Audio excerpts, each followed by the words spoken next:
6:48 the time. Welcome back into Eyewitness News. And with movies coming out this year, 2025 could be a very big year for the Hollywood industry. But wildfires playing a big role as well now.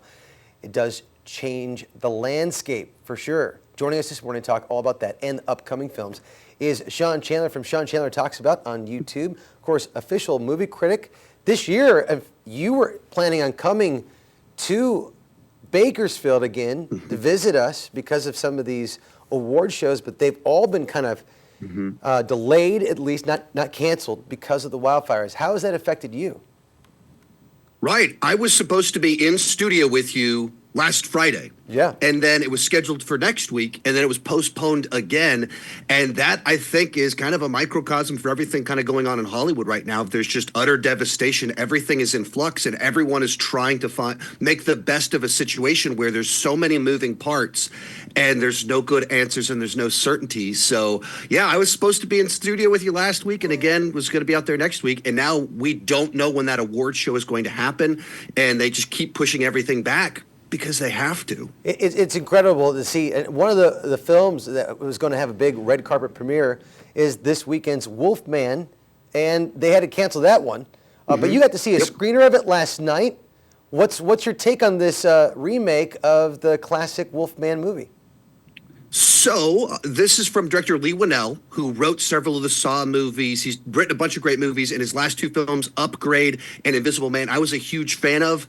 I was actually pretty disappointed by this film. It felt kind of thin to me, where it introduces some ideas, some themes, dynamics with the characters, and then it felt like it never really quite went anywhere with it. There's some great body horror. It's kind of this survival film in a cabin while the person that's supposed to protect you is turning into the danger. So there's some stuff that really works. But overall, I left disappointed. Oh, well, that's not going to hurt me. Maybe I'll go check it out. Maybe this will be for me. Or you stay at home. I know this weekend Cameron Diaz gets out of retirement, right? For the Netflix movie with Jamie Foxx called Back in Action. Is this any good? So it's a Netflix original movie. They don't have a great track record. But I was curious because Cameron Diaz hasn't acted in a movie in 10 years. You started. This is a Netflix original movie. Once I heard that, I was like, okay. That's fair. But she hasn't acted in a movie in 10 years. And then Jamie Foxx had serious health issues. So this is also his return to acting after everything that happened to him. I'll say this. Of these kind of Netflix movies like this is one that I liked more than most. And it's kind of at the core of it is that it's a very family-centric movie. It's about two people that give up their career to be parents, and they don't resent that. And they still love each other 15 years later. And so, like, watching it was like, oh, a movie where a couple just loves each other and they love their kids, and that's their priority. And Cameron Diaz shoots people in the face, and Jamie Foxx throws people out of planes. Hey, cool. All right.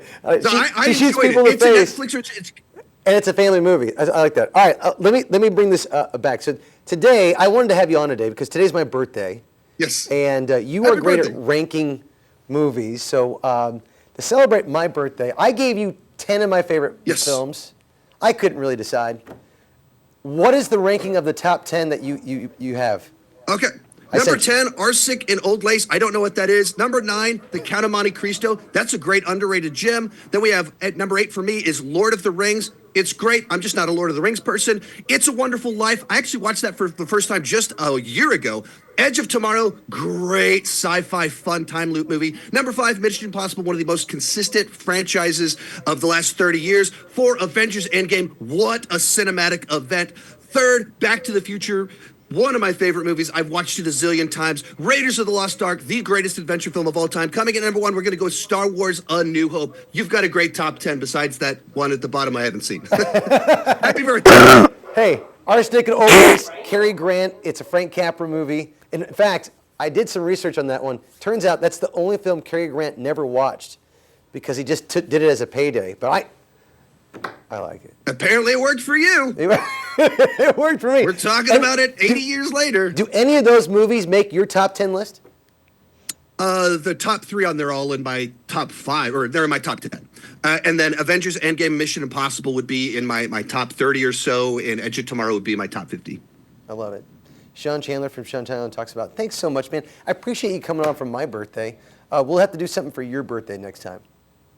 Sounds good. All right. By the way, when is that? When is your birthday? November 28th. It was actually on Thanksgiving this past year. Oh, okay. Well, belated happy birthday, and Thank you. Everybody, put it on your calendar and send us some nice stuff come November 28th. Sean Chandler, thanks.